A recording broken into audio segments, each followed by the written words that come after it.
সময় সংলাপে স্বাগত জানাচ্ছি। আমি তুষার আব্দুল। সময় সংলাপে আমার সঙ্গে যোগ দিচ্ছেন শামীম রাজা। শামীম ভাই, আপনাকে স্বাগত সময় সংলাপে। আমরা সার্বিকভাবে দেখছি যে সব বিশ্বজুড়ে এক ধরনের সতর্কতা চলছে। আমরা যেদিন কথা বলছি সেদিন আমরা দেখলাম যে যুক্তরাষ্ট্রীয় একটি প্রজনন স্বাস্থ্য কেন্দ্রে গুলি হচ্ছে। আমাদের এখানে দুদিন আগে বগুড়াতে হলো, শিয়া মসজিদ, বিভিন্ন জায়গাতেই হচ্ছে। হ্যাঁ, বাংলাদেশে তো হচ্ছে, প্যারিসে হলো, সব জায়গাতে হচ্ছে এবং সব জায়গা থেকে রাষ্ট্র সতর্কতা জারি করছে তার নাগরিকদের জন্য। আমাদের এখানেও সতর্কতার ব্যাপার আছে, কিন্তু রাষ্ট্রগুলোকে কি আসলে জনগণের এখন সতর্ক করার সময় এসেছে কিনা যে তুমি যেভাবে রাষ্ট্র চালা, তুমি যেভাবে এই যে জঙ্গিবাদ, মৌলবাদ, ধর্মীয় রাজনীতিকে ব্যবহার করো সেই জায়গা থেকে, মানে কারণ সাধারণ জনগণ তো আর এগুলো সঙ্গে সম্পৃক্ত না। এই আমি যদি খেলার শব্দটাও বলি, সাধারণভাবে তো রাষ্ট্রই আমাকে দেখে, হ্যাঁ, এবং সে বিগ ব্রাদারের মতো আমাকে দেখে, আমাকে পর্যবেক্ষণ করে, আমার সমস্ত চলাচল সে খেয়াল করে, আমার সমস্ত রেকর্ড সে রাখে। আমি কিন্তু সার্বক্ষণিকভাবে একটা তার নজরে, তার তার নজরে আছে, রাষ্ট্রের নজরে আছে, রাষ্ট্রের বিভিন্ন প্রতিষ্ঠানের নজরে আছে, এর বাইরে না। আপনি যত এটাকে ডিজিটাল পদ্ধতিতে নেন, যত গাণিতিক বা সংখ্যার পদ্ধতিতে নেন, তত বেশি আপনি কিন্তু আরো তার নজরদারিতে পড়ছেন। সেগুলো তো সে করেই, কিন্তু আপনি যেটা বলছেন সতর্ক করার বিষয়টা পারস্পরিক। জনগণও তাকে সতর্ক করতে পারে, জনগণের মধ্যে যে সচেতন অংশ আছে সে তাকে সতর্ক করতে পারে। অর্থাৎ সতর্ক শব্দটা একেবারে সতর্কভাবে নিতে হবে তা না। সতর্ক অনেকভাবে হয়, তাকে দেখিয়ে দিতে পারে, ভুলভ্রান্তি ধরিয়ে দিতে পারে, তাকে পথ বাতলে দিতে পারে, সামগ্রিকভাবে বলতে পারে যে কোন পথে সে যাবে, কোন দর্শনে সে থাকবে, কিভাবে পরিস্থিতির মোকাবেলা করবে। আমরা যেটা করি সেটা হলো আমরা রুল করি, আমরা শাসন করি, আমরা তো আসলে সুশাসন করি না, বা আমরা তো আসলে ওইভাবে গভর্ন করা যেটা সেটা আমরা করি না। তো যেহেতু রুল করি, রুল করতে গেলেই স্বাভাবিকভাবে সেখানে বড় আকারে দেখভালের বিষয় থাকবে, বড় পর্যবেক্ষণ থাকবে, বড় সতর্ক করবার বিষয় থাকবে। আর আপনি যদি একটা পারস্পরিক সম্পর্কের ভিত্তিতে, আস্থার ভিত্তিতে যদি সুশাসন কায়েম রাখতেন, তাহলে যার উপরে আপনি এই এই সুশাসন চালাচ্ছেন, যার জন্য আপনি চালাচ্ছেন, যাকে নিয়ে আপনি চালাচ্ছেন, নিঃসন্দেহে তার কথা আপনাকে শুনতে হতো। যে আপনি যদি ফ্রান্সের কথা ধরেন সামগ্রিক, যে তার এই নৃশংস হত্যাকাণ্ডের পরে স্বাভাবিকভাবে রাষ্ট্রের দিক থেকে, সরকারের দিক থেকে তাকে অনেক ধরনের বিধিনিষেধ আরোপ করতে হচ্ছে।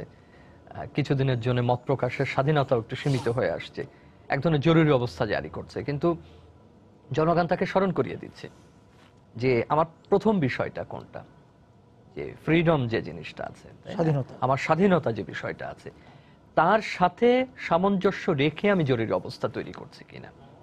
এবং যখনই ফ্রান্সের এই ঘটনা ঘটলো, যখনই বললো যে আজকে থেকে জরুরি অবস্থা, প্রথমে কয়েকদিনের জন্য ছিল, পরে বর্ধিত করা হলো, প্রধান বিতর্কই হলো যে স্বাধীনতা বনাম এই জরুরি অবস্থা।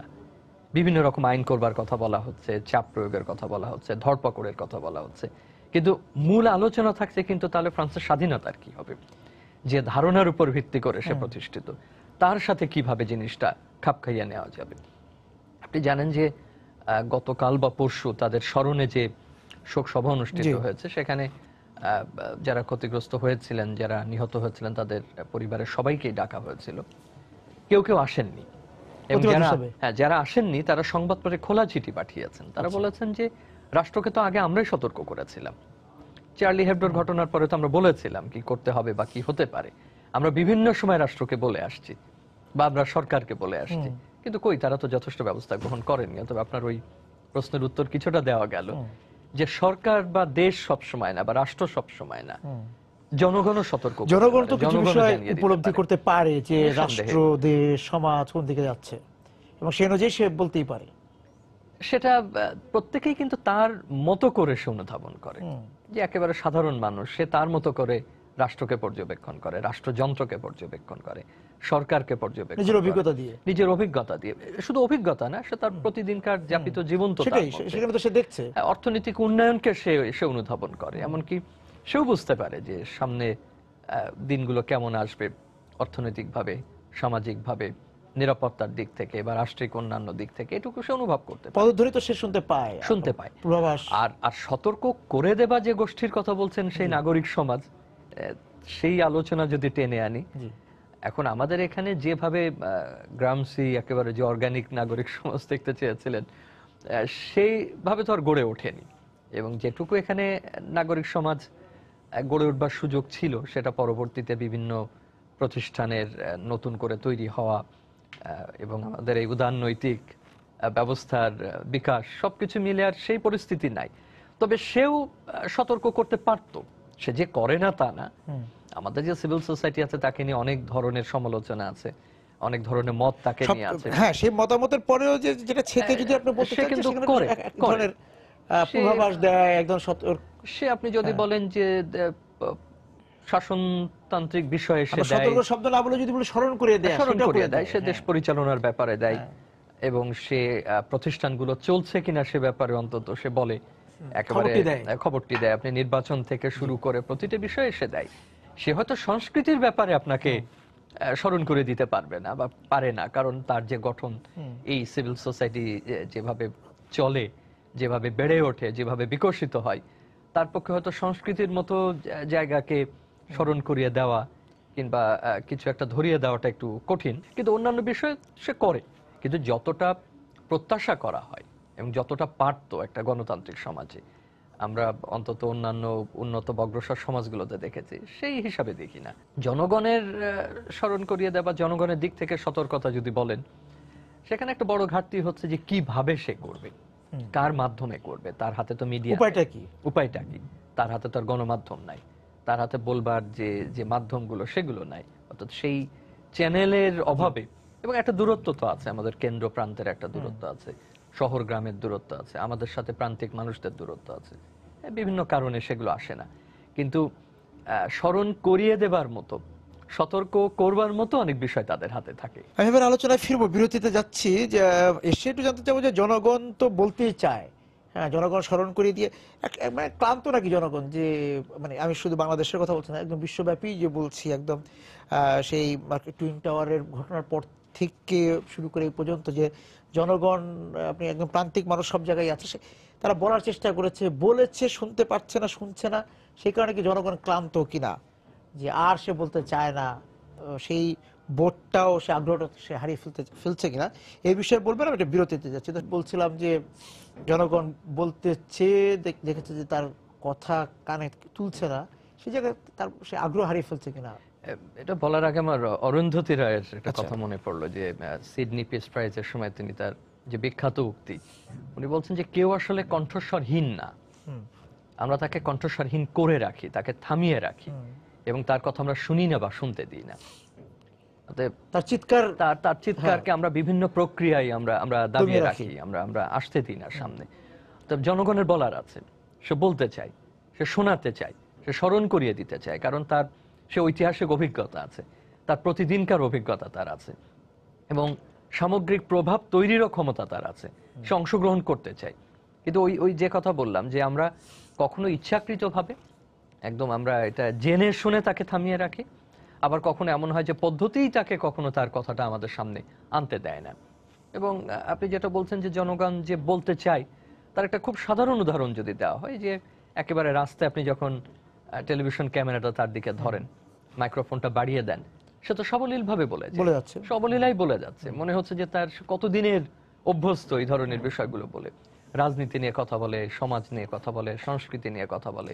এবং আপনি যে নাগরিক সমাজের কথা বলছেন, তারা অনেক ভেবে চিন্তে বলে, কিন্তু ওনারা কিন্তু যা বলার তাই বলে।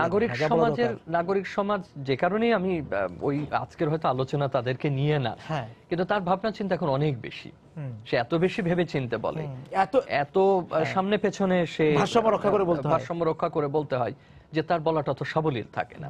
কিন্তু আপনি দেখেন যে রাস্তায় দাঁড়িয়ে যে কথা বলছে, সেটা হরতালের দিন হোক, সেটা বাজারে জিনিসপত্রের দাম বাড়ছে কি কমছে সেটা নিয়ে হোক, তার কোনো বিষয় অসন্তুষ্টি হোক, নতুন একটা চলচ্চিত্র বেরিয়েছে সেই সম্পর্কে সে কথা বলতে চায়, মানে অকপটে সে তার মতামত দিয়ে যাচ্ছে। এখন এদেরকে জায়গা দেবার তো ব্যবস্থা আমরা করিনি। আমি যে গণমাধ্যমে বসে আছি সেখানে সে আসতে পারছে না, সংবাদপত্রে তার পক্ষে লেখা সম্ভব হচ্ছে না, তাই না? তার একেবারে তার জন্য তৃণমূল মানুষের ভিত্তিক তো আর কোনো মাধ্যম নেই যেখানে সে কথা বলতে পারে। আর রাষ্ট্র যত উন্নত হচ্ছে, সমাজ যত এগোচ্ছে, সেটার সাথে অনেক সময় তাকে যুক্ত করে যে এগিয়ে নিয়ে যাওয়া, তার ভাবনাগুলোকে জায়গা দেওয়া, তার ভাষায় তার ভাবনাগুলোকে বোঝা, এটা একটা বড় ব্যাপার হয়ে যায়। যে সে যে ভাষায় প্রকাশ করতে চায়, যে রীতিতে সে প্রকাশ করতে চায়, সেই রীতি সেই ভাষার সাথে আপনার আমার ফরম্যাট মেলে না, বা আপনার আমার ভাষা মেলে না, সেটাও একটা কারণ। আর বড় ব্যাপার হলো আমরা কোনো ব্যবস্থা করিনি। যে কথাটা আপনি একটু আগে বলছেন, আবারও সেই সিভিল সোসাইটির কথা তুলে আনতে হবে, যে যতগুলো সমাজ সংস্কারের অল্প স্বল্প প্রচেষ্টা আমাদের এখানে নেওয়া হয়েছে, আমাদের তো ওরকম ব্যাপকভাবে সমাজ সংস্কার হয়নি, ব্যাপকভাবে ধর্ম সংস্কার হয়নি, এবং না হবার যে পরিণতি সেটা তো আজকে আমরা উপলব্ধি করতে পারছি। কিন্তু যেটুকু চেষ্টা করছেন সেটা রাজা রামমোহন রায় থেকে শুরু করে আজকে পর্যন্ত, সেখানে তো সবাইকে নিয়ে, সব শ্রেণীর মানুষকে নিয়ে তো ওইভাবে এগোনো সম্ভব হয়নি। সেটাও তো একটা এলিট ব্যাপার আছে। তো আজকেও তাই, যে ভেবে চিনতে কথা বলা যে গোষ্ঠী, তারা অনেক শক্তিশালী, তাদের জায়গা অনেক বেশি, তাদের অবস্থান অনেক সুদৃঢ়, যে কারণে তারা তারা বলতে পারেন। কিন্তু দায়ী দায়িত্বের প্রশ্ন যদি আপনি বলেন, তাহলে যার কণ্ঠ এখনো শোনা যাচ্ছে না, তার তুলনায় যার জায়গাটা বেশি সুদৃঢ়, তার দায়িত্ব নিঃসন্দেহে আরো বেশি ছিল। কিন্তু সেই দায়িত্বের জায়গা থেকে কিন্তু তারা কি প্রতিনিধিত্ব করতে পারে, মানে করতে রাজি নয় ওই প্রান্তিক মানুষের? এটা নির্ভর করে তার স্বার্থের উপরে। আচ্ছা। যদি সে প্রতিনিধিত্বের ক্ষেত্রে তার কোনো স্বার্থ এখানে যোগ থাকে, তাহলেই সে করে, তাছাড়া তো খুব একটা করতে দেখা যায় না। আমি বলছি না যে একেবারে সেই এখন ওই শ্রেণীর নাই যে একেবারে রোমান্টিক জমিদার বাবু থাকবেন, যিনি সমাজকর্ম করবেন, শিল্প সাহিত্যের কথা বলবেন, কিন্তু প্রান্তিক মানুষের শোষণের মূল্যে, তাই না, তার তার শ্রম বা ঘামের মূল্যে। পরিস্থিতি এখন সেটা নাই, অনেক বেশি এখন গণতান্ত্রিক, অনেক বেশি উন্মুক্ত, অনেক বেশি উদার, কিন্তু তারপর ব্যবধান কিন্তু কোনোভাবে যায়নি। আর এই এই বিবর্তনটা হয়নি। আপনি আপনি যদি সেই হ্যাবারমাসের পাবলিক স্ফেয়ারের যে ব্যক্তিদের দেখতেন ব্রিটেনে বা ফ্রান্সে অষ্টাদশ শতকে বা তার আগে কি পরে, যে যারা একই সঙ্গে ধনাঢ্য ব্যক্তি ছিলেন, তাদের সবই ছিল, ব্যবসা বাণিজ্য ছিল, কিন্তু তারা রাজনীতি থেকে এবং অর্থনৈতিক ব্যবস্থা থেকে নিজেদেরকে একটু আলাদা রেখে এক ধরনের সমাজ উন্নয়নের কথা বলতেন, এক ধরনের রেশনাল আর্গুমেন্টস এর কথা বলতেন, যে যৌক্তিক কোনো কিছু বলে যেটাতে মানুষের কল্যাণ হবে। সেই শ্রেণীর তো আমার নাই, আমাদের সেই বুর্জোয়া শ্রেণীর বিকাশ ঘটেনি, অতএব সেই বিষয়ে আমাদের এখানে বিকাশ ঘটেনি। এটা একেবারে ভিন্ন ধরনের। মানে আমরা এখন যে পরিস্থিতি আছে, সেখানে অনেক স্ফেয়ার্স আছে, শুধুমাত্র ওই জনপরিসর না। আমরা এক ধরনের কাউন্টার পাবলিক স্ফেয়ার্স এর কথা বলি, যে আরো ছোট, সেটা নারীদের পাবলিক স্ফেয়ার্স হতে পারে, জনপরিসর হতে পারে, কৃষকের জনপরিসর হতে পারে, শ্রমিকের জনপরিসর হতে পারে। অথবা একেবারে পুরনো ওই ধারাতে সুনির্দিষ্ট একটা গোষ্ঠীর জনপরিসর হতে হবে তা না, সমাজ ওই জায়গায় নেই, সমাজ ওই জায়গায় নেই। কিন্তু এই জনপরিসর গুলোর আবার এক ধরনের প্রান্তিকতা তৈরি হচ্ছে, যে যে প্রান্তিক জনপরিসর আমাদের প্রধান জনপরিসরের কাছাকাছি আসতে পারছে না, এবং সেই জায়গা থেকে মানে উচ্চারিত থাকছে, কিন্তু সেই উচ্চারণ, সেই আওয়াজটি রাষ্ট্রের মূল কাঠামোর কাছে আসতে পারছে না। সেটা কি শুধু আমাদের এখানকার চিত্র, না বৈশ্বিক চিত্র? না, এটা পুরোপুরি বৈশ্বিক চিত্র বলা যাবে না। তার কারণ যে কথাটা আপনি শুরু করেছিলেন, যে কে কাকে সতর্ক করবে, বিষয়টা তো পারস্পরিক ছিল। কিন্তু রাষ্ট্রের ওই মূল যে জায়গাগুলো, মূল যে দর্শনের জায়গাগুলো, আপনি যদি আমাদেরও বলেন, আমরা তো প্রতিনিয়ত সংবিধানের কথা বলি এবং রাষ্ট্রের মৌল ভিত্তিগুলোর কথা বলি, মৌল দর্শনের কথা বলি, কিন্তু তার ভিত্তিতে আপনি কতখানি সংঘবদ্ধ হয়েছেন, তার ভিত্তিতে আপনি কতখানি ওই চেতনার বিষয়গুলো আপনি বলেছেন, আপনি মানুষের সমতার কথার ভিত্তিতে আপনি কোনো সমতার দর্শন তৈরি করেছেন কিনা, সেই জায়গাটা যদি আপনি তৈরি করতে পারতেন, তাহলে হয়তো আপনি সবাইকে এখানে একত্রিত করতে পারতেন। আপনার তো সেই দর্শনের জায়গাটা তৈরি হয়নি। এই দর্শনের জায়গাটা তৈরি করতে দেওয়া হয়নি দেখে কি সবচেয়ে আঘাত সব রাষ্ট্রগুলোতেই সংস্কৃতির উপর, ধর্মের উপর এসেছে কিনা, বা ধর্ম বা সংস্কৃতিকে, ধর্মকে ব্যবহার করা হয়েছে কিন্তু আবার সংস্কৃতিকে অনুশীলন করতে দেওয়া হয়নি। ঘটনা এরকম কিনা শুনবো বিরতি থেকে এসে। দর্শক, বলছিলাম যে সংস্কৃতির যে অনুশীলন, সেটা কম করে ধর্মকে ব্যবহার করা হয়েছে বেশি। মানে ধর্মেরও তো এক ধরনের অনুশীলন আছে, সেই অনুশীলন করতে দেওয়া হয়নি, বা অনুশীলনের প্রতি উৎসাহিত না করে সেটাকে কিভাবে ব্যবহার করে রাজনৈতিক বা রাষ্ট্রীয় স্বার্থ সিদ্ধি, সেটা হয়তো হয়েছে। সেইটা করতে যে এক ধরনের বিচ্ছিন্নতা তৈরি হয়েছে সমাজে, রাষ্ট্রগুলোতে। আমার আমার মনে হয় যে বেশ অনেক পর্ব আগে একবার আমরা এই বুদ্ধির মুক্তির প্রসঙ্গে কিছুটা আলোচনা করেছিলাম। আপনি আপনি সেই বুদ্ধির মুক্তি আন্দোলনেরও বিষয় কিন্তু এরকমই ছিল, যে বুদ্ধির মুক্তি জাগরুক হোক মানুষের, এবং সেখানেও কিন্তু কথা উঠেছিল যে যে কম সংস্কৃতিবান, তার কাছে ধর্মই হচ্ছে একটা বড় সংস্কৃতির বিষয়। এখন আজকেও তাই, এখনো ধর্মকে তো রাষ্ট্র ব্যবহার করেছে, ধর্মকে আমরা আমাদের স্বার্থে ব্যবহার করেছি, এবং এই স্বার্থে ব্যবহার করতে গিয়ে আমরা আদারিং প্রসেসটাকে অন্য আমি এবং অন্যর যে প্রক্রিয়া তৈরির তাকে আরো জোরালো করেছি, তাকে আমি চিনতে চেষ্টা করিনি, তাকে আমি জানতে চেষ্টা করিনি। আর ঐতিহাসিক ঘাটতির কথা তো বারবারই বলছি যে আমাদের ওইভাবে সমাজ সংস্কার হয়নি, বা ওইভাবে ধর্মীয় সংস্কারের তো প্রসঙ্গ আরো আরো সেখানে কম।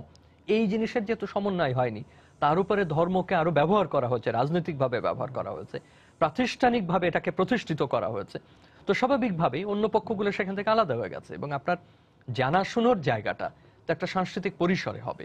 আপনি আজকে দেখেন শিয়া মসজিদে আক্রমণ, আমি বলছি না কে করেছে, কোন পক্ষ কার সাথে কার যুক্ত সেটা না, কিন্তু যে বাস্তবায়ন করেছে সেটা আপনার আমার ভেতরকারই কেউ একজন হবে।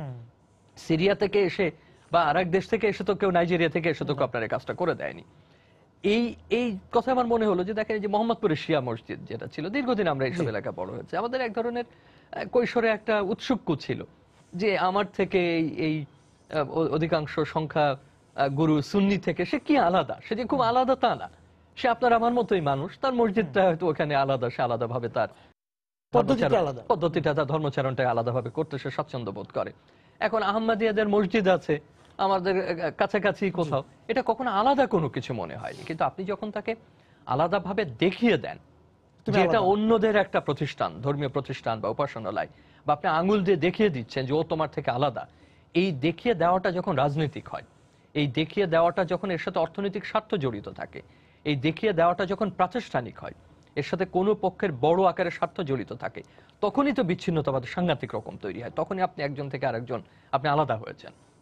সংস্কৃতির যে জায়গাটা, যে কথাটা আপনি বলছিলেন, সেটাই তো বারবার আমরা বলি, কিন্তু সেই জায়গাটা সেটাও বা কোথায়, সেখানে আপনি সবাইকে নিচ্ছেন কিনা। আপনি আপনি যদি বলেন যে এই যে শিল্পকলা, এই যে নাটক, বিভিন্ন রীতির যে আর্টস গুলো আছে, সেটা কতখানি আপনি সাধারণ মানুষের জন্য উন্মুক্ত করতে পেরেছেন, আপনি কিন্তু পারেননি। আপনার জাদুঘর আছে, সেখানে কিন্তু সাধারণ মানুষ যায় কিনা। আপনার আপনার বড় বড় আপনার শিল্পকলার মতো বড় প্রতিষ্ঠান আছে, সেখানে অনেক কিছু হয়, নাটক হয়, শিল্পকলা সেখানে প্রদর্শিত হয়, অনেক বহু বহু কিছু সেখানে হয়, কিন্তু কজন মানুষকে, যাদের কথা আপনি বলছেন, যাদের মধ্যে থেকে আপনি এক ধরনের মগজ ধোলাই করে আপনি যদি বলেন যে আপনি ধর্মীয় উগ্রতাবাদ তৈরিতে কিন্তু অপসংস্কৃতির কাজগুলো করাচ্ছেন, তাদেরকে কতখানি আপনি ওখানে নিয়ে যেতে পেরেছেন। একটা শহরে আপনার একটা রবীন্দ্র সরোবরের মতো কয়টা জায়গা আপনি তৈরি করতে পেরেছেন যেখানে মানুষকে বসতে পারে। এই জায়গাগুলো তো আমরা আসলে করিনি। আমরা যত সমালোচনায় পশ্চিমকে করি না কেন, সে কিন্তু এই কাজগুলো কিছুটা হলেও করার চেষ্টা করেছে। সেখানেও প্রান্তিক মানুষ আছে, সেখানেও উঁচু এলিট শিল্পবোধ সম্পর্ক মানুষ আছে, একেবারে সাধারণ মানুষ আছে। সেখানে হয়তো ওই যে আমরা যেটা বলছিলাম যে প্রান্তিক মানুষের কণ্ঠস্বর রাষ্ট্রের কাছে পৌঁছানো, সেই কিন্তু দেখেন সেই পৌঁছানোর জন্য ব্যবস্থাগুলো কিন্তু সেখানে আছে, এবং সে রাষ্ট্রের যে প্রক্রিয়া, রাষ্ট্রের যে সাংস্কৃতিক প্রক্রিয়া, রাষ্ট্রের যে আর্টস, রাষ্ট্রের যে দর্শন, তার থেকে কিন্তু সে বাইরে না। তাকে সেখানে যুক্ত করবার পদ্ধতিগুলো আছে, সেখানে অসংখ্য জাদুঘর তৈরি করা আছে, অসংখ্য শিল্প প্রতিষ্ঠান তৈরি করা আছে উন্মুক্ত, যেখানে সে দেখতে পাচ্ছে, যেতে পারছে। যেগুলো টাকা দিয়ে দেখতে হয় অনেকগুলো আছে, সেগুলো থেকে তারা যাতে বঞ্চিত না হন, সেগুলো তাদের জন্য আলাদাভাবে উন্মুক্ত নাটক করা হচ্ছে, উন্মুক্ত পরিসরে ভাস্কর ইনস্টলেশন গুলো আসে, তাই না, ভাস্কর্যগুলো স্থাপন করা হচ্ছে, অন্যান্য স্থাপনাগুলো সেখানে রয়েছে, যাতে করে তারা তারা বঞ্চিত না হন। আমার হঠাৎ মনে হলো যে হেনরি মুরের কথা, যে এত অসাধারণ ভাস্কর, যে একটু কম সচ্ছল যে সমস্ত এলাকাগুলো, সেখানকার জন্য তিনি এক সময় ভাস্কর্য দান করেছেন, যে তারা হয়তো বড় কোনো ভাস্কর্য তাকে দিয়ে করিয়ে নিতে পারবেন, ওই পরিমাণ টাকা হয়তো ওই এলাকার নাই, তাদেরকে তিনি দান করেছেন, কিংবা তাকে দিয়ে করানো হয়েছে, অন্যকে হয়তো করিয়েছে ওইভাবে। এই যে সম্পৃক্তি এবং এই যে যোগাযোগ, এই যে দেখানোর, এটা বিভিন্ন ক্ষেত্রে হতে পারে। এটা আপনার, আমি একটা দুটো হয়তো উদাহরণ দিচ্ছি, প্রতিটা ক্ষেত্রে তো আপনাকে সেই অবকাঠামো তৈরি করতে হবে, সেই জায়গাটা তৈরি করতে হবে, সেই ব্যবস্থাটা সবাইকে একসঙ্গে নিতে হবে, সবাইকে একসঙ্গে। এটা তো ক্লাসে পড়ানোর মতো বিষয় না, বা একটা সিনেমা হলে শুধুমাত্র সিনেমা দেখতে যাওয়ার মতো বিষয় না, যে এখানে 100টা প্রেক্ষাগৃহে বসবার জায়গা আছে, 100 জন লোক এখানে আসছে, ব্যাপারটা তা না।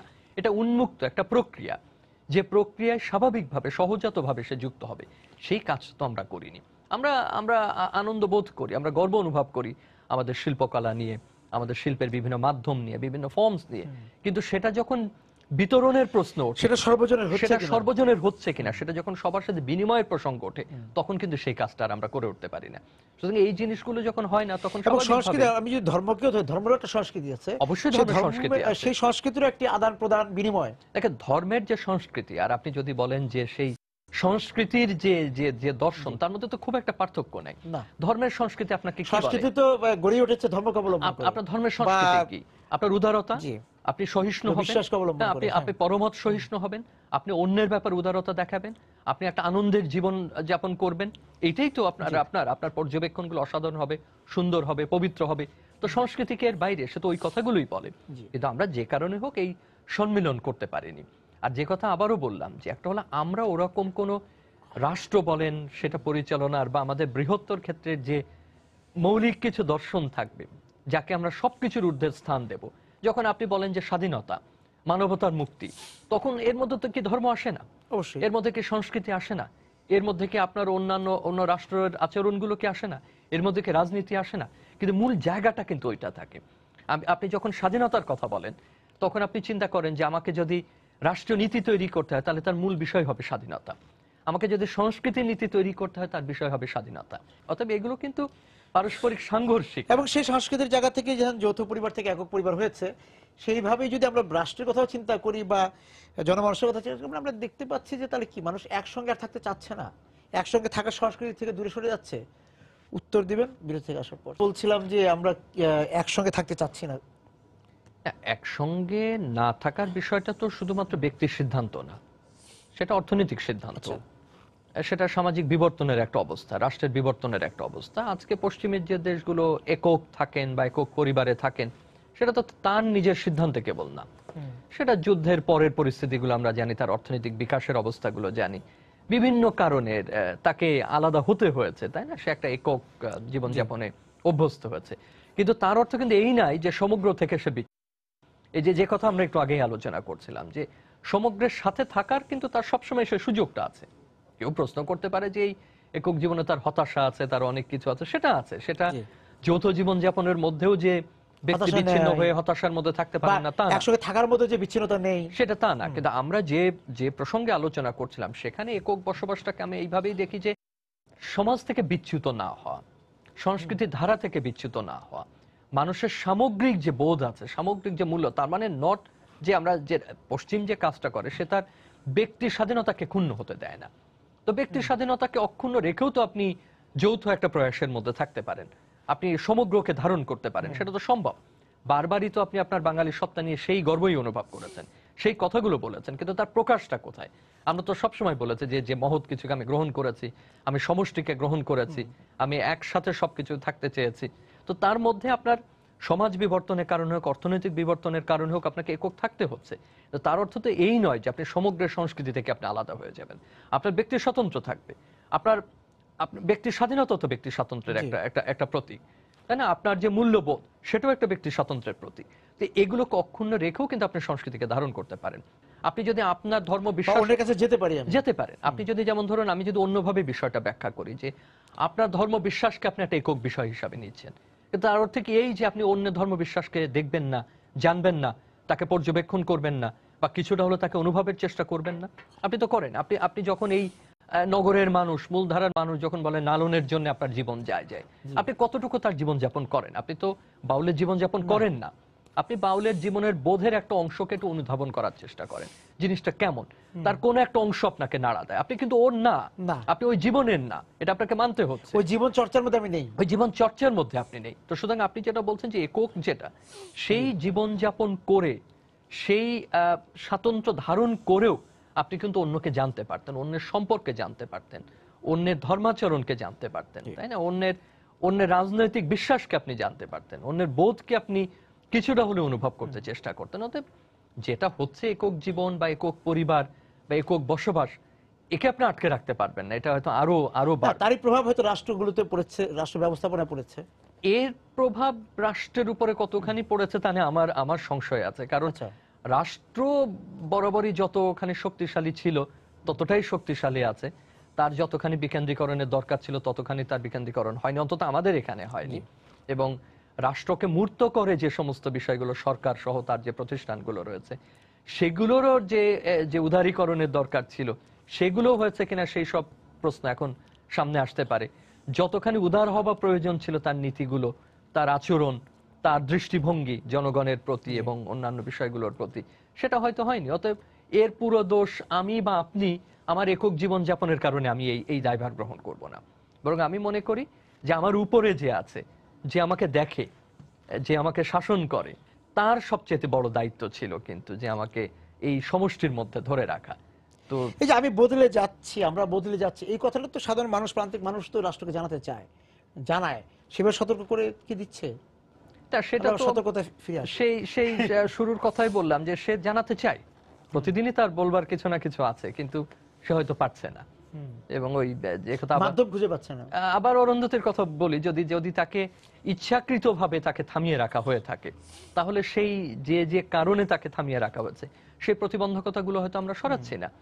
আর আর সে তো বলছে যে তার যে কণ্ঠ নাই তা তো না, তার যে বক্তব্য নাই তা তো না, সে যে রাষ্ট্রকে সতর্ক করতে চায় না, সে যে সরকারকে স্মরণ করিয়ে দিতে চায় না, এমন তো না। কিন্তু সেই প্রতিবন্ধকতাগুলো হয়তো আমরা সরাচ্ছি না, কিংবা তাকে সেই জায়গাটা আমরা দিচ্ছি না, কিংবা তার কথা হয়তো আমরা শুনতে চাচ্ছি না। এখন সে কিন্তু শোনার জায়গাটা তো তৈরি করতে হবে।